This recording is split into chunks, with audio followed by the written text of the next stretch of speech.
Olá, seja muito bem-vindo à nossa segunda aula. Hoje é dia 18 de março de 2016, quando essa aula está sendo gravada. Dia em que entra em vigor o novo Código de Processo Civil. E eu vou compartilhar com vocês a imagem que uma aluna me mandou essa semana, em que relata o seu desespero com a entrada em vigor do novo código. Eu quero saber se vocês também estão se sentindo assim. Joga a imagem na tela.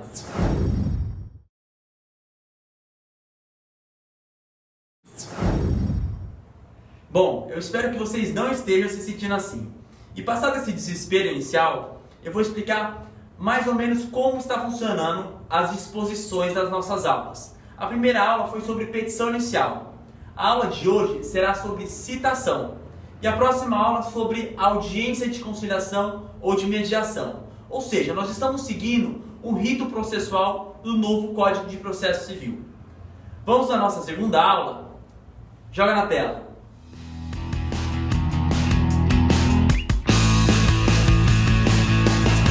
A citação é um ato pelo qual o réu, o executado ou interessado é convocado a integrar o processo. Ou seja, tem-se aí duas funções: a função efetivamente de convocar e a função de dar ciência à parte o porquê ela está sendo processada.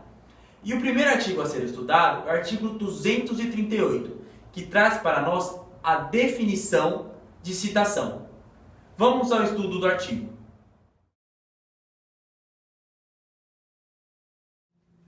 Artigo 238. A citação é um ato pelo qual são convocados o réu, o executado ou interessado para integrar a relação processual.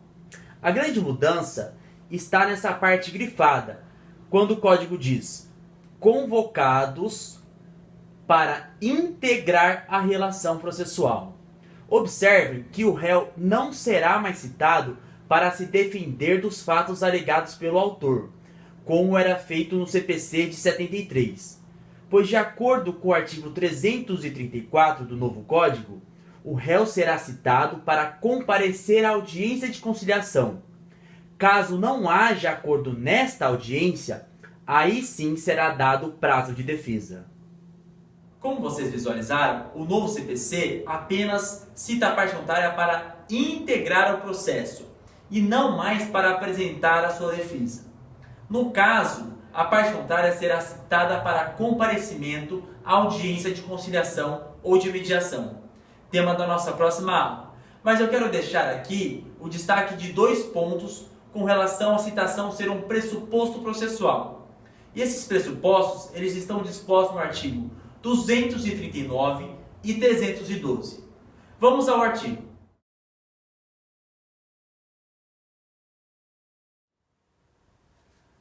Artigo 239. Para a validade do processo, é indispensável a citação do réu ou do executado, ressalvadas hipóteses de indeferimento da petição inicial ou de improcedência liminar do pedido. O primeiro ponto observado neste artigo é que expõe que a citação é um requisito de validade dos atos processuais seguintes. Por exemplo, imaginemos um processo em que é proferida uma sentença, onde sequer houve a citação da parte contrária. Esta sentença é defeituosa e pode ser decretada sua nulidade a qualquer tempo, mesmo após o prazo da ação rescisória.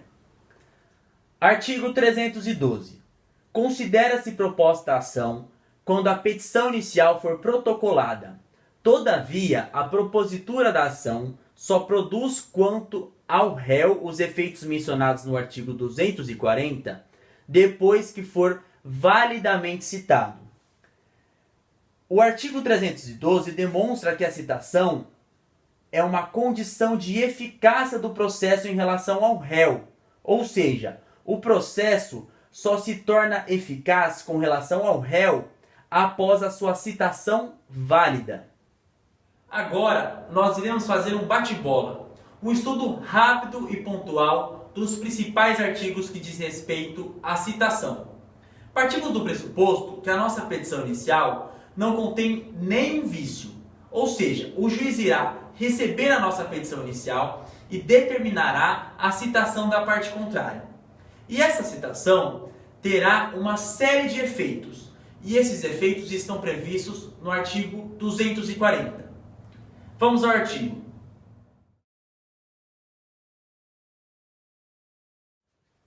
Artigo 240. Este artigo mantém a regra de que a citação será válida, mesmo quando ordenada por juízo incompetente. E os efeitos que vocês devem grifar é que a citação induz a litispendência, torna litigiosa a coisa e constitui e mora o devedor, ressalvado essas hipóteses do Código Civil. Agora, no parágrafo 1º, observem que a citação não mais interrompe a prescrição, como era feita no CPC de 73. No novo Código, prevê que o despacho que ordena a citação é que irá interromper o prazo prescricional, que retroagirá a data da propositura da ação. Igualmente o parágrafo 4º, que diz respeito à decadência, que também retroagirá a data da propositura da ação. Além dos efeitos previstos no artigo 240, é importante que vocês observem que uma citação válida impedirá ao autor que faça o aditamento ou alteração do seu pedido ou causa de pedido, salvo com consentimento da parte contrária. Agora nós vamos ao artigo 242, que manteve a regra de que a citação será pessoal, com duas observações. Vamos ao artigo.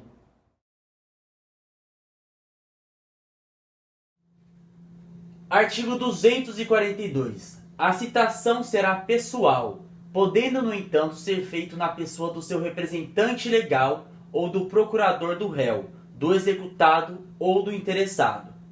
A primeira observação está no parágrafo 2º, que recebeu o acréscimo do termo, que será considerado habilitado para representar o locador em juízo. Ou seja, caso o locador se ausentar do país sem cientificar o locatário, o administrador do imóvel encarregado de receber os aluguéis será considerado habilitado para representar o locador em juízo. Nós vamos aguardar a aplicação deste artigo na prática, pois nesses moldes o administrador ingressará no processo como se fosse a própria parte. A segunda observação é em relação ao parágrafo 3º, que diz: a citação da União, dos Estados, do Distrito Federal, dos municípios e de suas respectivas autarquias e fundações de direito público será realizada perante o órgão da advocacia pública responsável pela sua representação judicial. Um exemplo bem claro que eu posso dar para vocês é em relação ao município, que será citado na pessoa do procurador municipal. Um outro exemplo também é a citação de algum estado, que será na pessoa do procurador do estado, e assim sucessivamente. Agora vamos ao estudo do artigo 245, que diz respeito que quando a parte a ser citada é mentalmente incapaz ou está impossibilitada. Vamos ao artigo.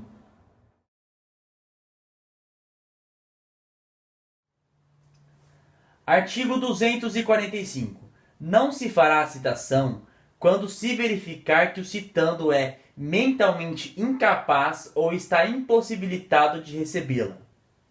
O parágrafo 1º atribui um papel determinante ao oficial de justiça, que terá que detalhar minuciosamente toda a ocorrência. Já o parágrafo 2º e 3º devem ser analisados em conjunto, pois o parágrafo 3º dispensa a possibilidade do parágrafo 2º caso algum ente da família apresentar uma declaração de um médico que ateste a incapacidade da pessoa a ser citada. Agora nós vamos ao artigo 246, com destaque ao parágrafo 1º, que diz que, com exceção das microempresas ou das empresas de pequeno porte, todas as demais empresas deverão ser citadas preferencialmente por meios eletrônicos. Vamos ao artigo. Artigo 246, diz respeito às modalidades de citação, mas o destaque a se fazer é em relação ao parágrafo 1º e 2º, que tem por base os princípios da celeridade e da economia processual, pois, com exceção das microempresas e das empresas de pequeno porte, todas as demais empresas serão preferencialmente citadas por meios eletrônicos. Igualmente é o parágrafo 2º, que diz que a União, os Estados, o Distrito Federal e os municípios e as entidades da administração indireta também serão preferencialmente citadas por meios eletrônicos. Eu coloquei aqui embaixo uma observação para que vocês estudem a lei que regulamenta a citação por meio eletrônico, que é a Lei 11.419, de 19 de dezembro de 2006.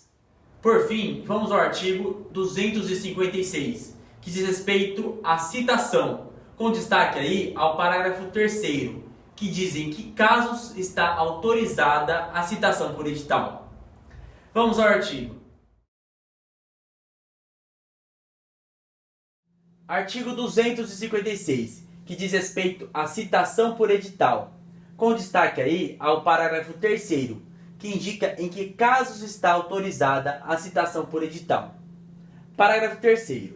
O réu será considerado em local ignorado ou incerto se infrutíferas as tentativas de sua localização, inclusive mediante requisição pelo juízo de informações sobre seu endereço nos cadastros de órgãos públicos ou de concessionárias de serviços públicos. Ou seja, somente depois de esgotadas todas as possibilidades de se encontrar o réu, o juiz está autorizado a deferir a citação por edital requerida pela parte autora. Essa foi nossa segunda aula, espero que vocês tenham gostado. Se inscrevam em nosso canal, o meu e-mail está aqui embaixo e eu quero agradecer a quem me enviou dúvidas com relação ao novo CPC e também a quem enviou dúvidas e sugestões com relação ao nosso canal.